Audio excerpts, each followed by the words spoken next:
Hi there and welcome back to the Headbangers Ball New Talent Special. You just saw Swedish rockers Clawfinger, who of course are going to be supporting Alice in Chains on their upcoming tour in October. And right now we have reached, I guess you could say, the climax of our program, because we're going to hook up now with Rage Against the Machine, and I'm joined by Tom. So Tom, very nice to see you. How are you doing today? Doing just fine, thank you. It's a pleasure to be here in Holland.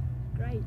We can turn the clock back a little while, just back to Lollapalooza, where you were playing in America. How did that go for you? Oh, it was great. I mean, we got to play with a lot of bands that were friends, Tool and Alice and Primus and all. It was great. I mean, we played to a large audience of relatively open-minded people. You know, we had a few problems, like with t-shirt prices and things like that, but for the most part, it was great. And you've been doing a few shows over in Europe as well. Yeah, it's festival time when we're here. We played Reading, and we played a festival in Belgium yesterday and today in Holland, and then we're playing some headlining shows on our own, and ending up with a anti-Nazi League benefit in Brixton. Yeah, Brixton on September 11th. Yes, I was actually going to ask you about that a little bit later on, but I was just wanted to know your thoughts. Why do you think Europe was first to catch on to Rage Against the Machine before the States? I think principally it has to do with the intense censorship we have in the United States against confrontational artists. I mean, you simply can't hear, under the guise of the alleged moral decay of society, you can't hear the word fuck on the radio or on television. You know, when it's obviously, to me, it seems like it's obviously a smoke screen to keep people's minds off larger issues. But over here, that doesn't seem to be as much of a problem, and so the access to people is a little easier. You guys, you come from a lot of different ethnic backgrounds, and that I believe that, well, I feel that that's added a lot of flavour to your music. Do you think that's also given you a lot more credibility in your message? Oh, I don't know about it from a credibility standpoint. I mean, whatever color your skin is, if you're telling the truth, you're telling the truth. You know, that's what it boils down to. But you know, obviously, some of the ethnic backgrounds of different people in the band, myself included, has helped to kind of fuel dissatisfaction with the system under which we live, and because of the way that you're treated. You know, in some interview the other day, they asked me, you know, well, what were some of the formative political events in your life? And I was I named like a couple of, like this KKK demonstration that I went down to protest and this stuff. But then I realized that no, I mean, it all comes from having brown skin in America. You know, you start with it, you start your political education on the playground in kindergarten when kids start name calling and you have to defend yourself. You know, that's when it all starts. So that's why this whole anti-fascist, anti-racist, anti-Nazi League thing that we're promoting this time around is very important. We brought the anti-Nazi League to all of our shows on this tour, and it's ending up, what we're trying to do is, it's really a two-pronged thing. On the one hand, on an informational and educational level, to let people know basically that it's just not cool to be a fascist. You know, nobody's born a racist. There's no such thing as a racist gene, right? And all of that end of it is leading up to on October the 16th, there's an anti-Nazi rally in Welling to protest the British National Party, which is a creeping disease that you all have over there. And we encourage everybody to show up and express how you feel about the fascists. But then on the other hand, there's an informational level and there's a street action level. You know, it's one thing to sit back and just complain about the rise in racism. It's another thing to get out in the street and kick the shit out of Nazis, and we encourage the latter. I must say that you are one of the few bands that actually puts that message across, and also you do a lot of you know, benefit gigs and so on, so you're actually working at it at that level as well, as you just said. So thanks, Tom. We're going to talk to you a lot more. We've got some Rage live performance coming up as well, but right now we're going to go into a video and we're going to see Rage Against the Machine, Killing in the Name, and we'll be back with Tom a little bit later on. Tom from Rage Against the Machine is still with me on this Headbangers Ball New Talent Special, and in the last segment there you were telling us a little bit about what you've been actually doing at a street level to support the causes that you deal with in your lyrics. Do you think that the band still retains an underground feel, the same underground feel that resulted in your first showcase in New York being sold out like weeks in advance? Yeah, absolutely. I mean, that's one thing that, even with over here, it's kind of frightening. You know, I see some kids who are about 11 or 12 years old with Rage shirts on, but I've got no problem with that. You know, start the indoctrination young is my belief. But yeah, I mean, what we do is completely unwatered down. You know, whether it's in the lyrics or in the music or in interviews, just trying to tell the truth is what it's all about. So it's got it's sort of immaterial whether there's 5 people in the audience or whether there's 40,000. That's what it boils down to. Because I know in your previous band you had some like record company BS to deal with, bullshit.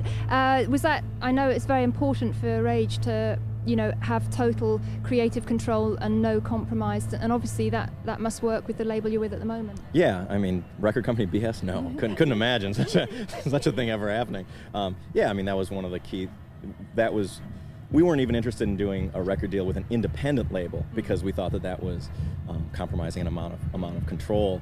And in a few instances, you know, it's a matter of educating the label to our specific, you know, needs, our specific eccentricities, and that we want everything to be, you know, we have complete artistic control over every aspect of what we do, and maintaining that pure is something which is very important. And for the most part, record labels are, you know, they're big companies that are they sell a product, you know, and you know, educating them to let them know that we're not a box of Tide or something like that is something that is important. And there's roadblocks along the way, but we've been persistent.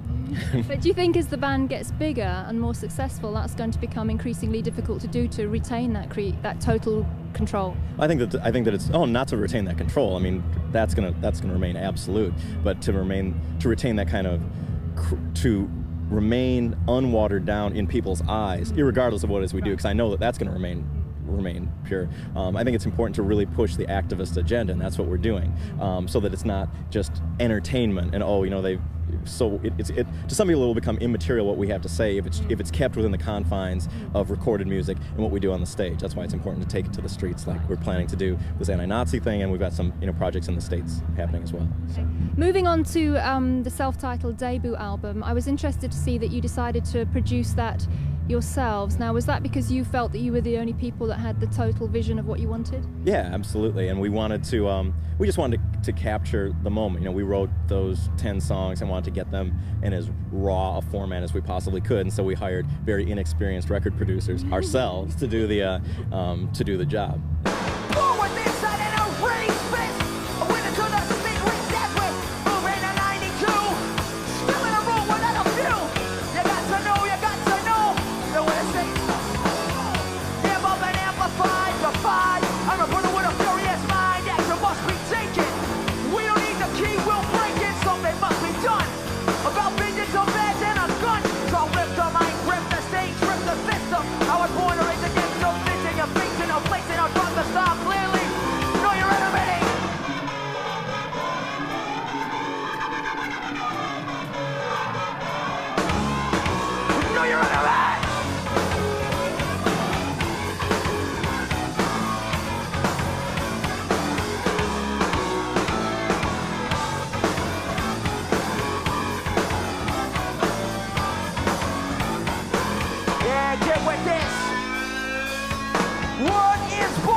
The key will break it.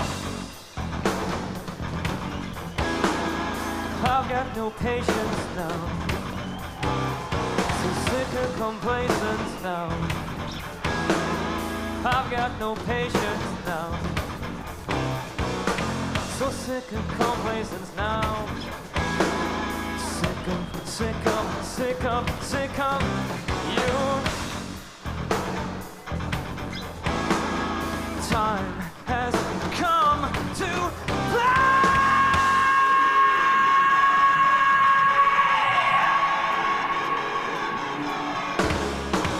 No, you're enemy. Okay, we've got a few more moments to talk to Tom from Rage Against the Machine. And Tom, you've done a lot of touring over the past few months, and you've supported so many different bands like Porno for Pyros, Ice-T.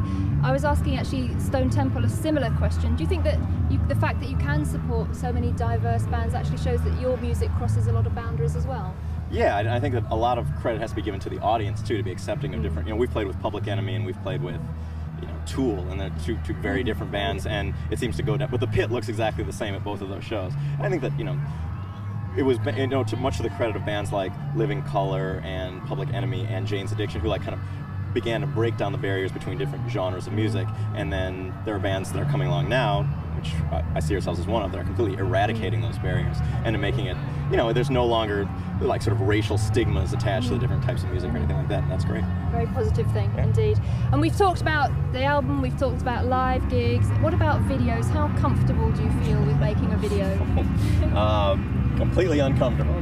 We have, I mean, I look at it like this, you know, for the most part, what you see on TV is escapist bullshit and sort of just consumer culture, you know, crap and commercials for bands. What we try to do, what we do is, I think, a little more incendiary than your average thing. And so, you know, what Zach has to say is different than what anybody else has to say who's making videos for. It's very confrontational as well. Yeah, yeah. And so for that 4 minutes or however long it is to have something completely different and something completely you know, sort of contrary to the whole consumer culture bullshit is something which I think is positive. But there's a, you know, it's an uneasy relationship we have, but one that we're willing to try to exploit for our own ends. Well, it gets the message across, doesn't it? So, now in a recent article, if I can quote an unnamed journalist here, he described your music as a weapon and your name as a political agenda. Does that description please you? That sounds pretty flowery, but he didn't mention that we rock. He did. No. Yes, that sounds exactly like what. Yeah, I mean, the name is the name. We chose the name because it's, you know, at the time everybody was picking one-word noun names, you know, like Nirvana, kind of aping Nirvana, and there were all sorts of Wolves and Tools and this and that. Not that I have anything against those bands, but we wanted a name that was sort of a directive as well as summing up what we do. But the machine can be your next door neighbour, it can be somebody that's giving you a load of hassle, it can be the government, it can mean anything really, can't it? Yeah, well, I mean, the machine can be any of the sort of the tentacles of the overall, you know, capitalist bureaucracy that tries to dehumanize and just make you a consumer cog in it. And whether that's the police on the streets who intimidate and harass the minority communities, underclass communities, to the overall, you know, to the media conglomerate, which twists issues and tries to make people, you know, in between every few videos there's a consumer there's a commercial for beer or something like that. Just keep your minds off it, kids. Don't worry about the fact that a tiny % of the population controls a huge % of the resources. Just buy. That's what it's about. So we're all that machinery. We're raging against all that shit. Okay, so very quickly, plans for the future. You're going on stage down there pretty shortly. What happens after that? 2 more weeks here in Europe, and then a month off in the States before our final US tour. And we're going back in the studio and do the second record, which will probably be out early next year. Great. Okay, well, thank you very much for taking time out to join us. I know you've got a lot on today. We really do appreciate it. Thanks to Tom, and we are just about wrapping up this special edition of the Headbangers Ball, showcasing the very best new talent around at the moment. Let me tell you, next week's show, we're going to be over in Germany, bringing you Headbangers Ball Goes Deutsch, a focus on the German music scene, and that's going to feature the Scorpions in rehearsals for their upcoming European tour. Excellent. So Excellent. You like the sound of that? That's something not to miss there, yeah. So we'll see you next Sunday, same time, same channel, and we're signing off now from the Paradise Festival. Hope you've enjoyed the show. I'll see you next week. Bye-bye.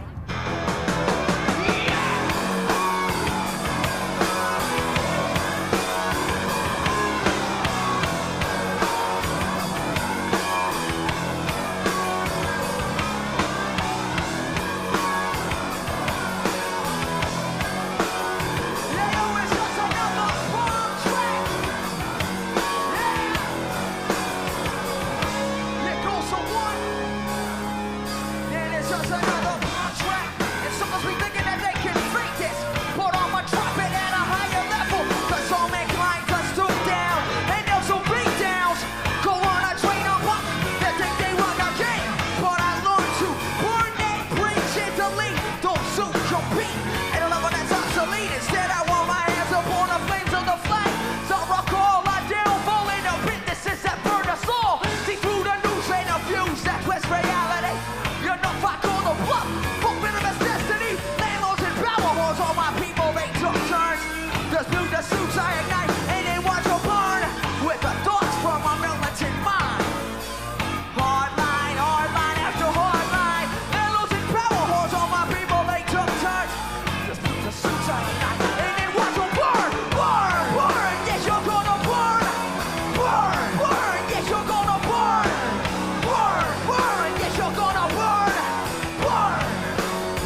suits at night and they watch on porn.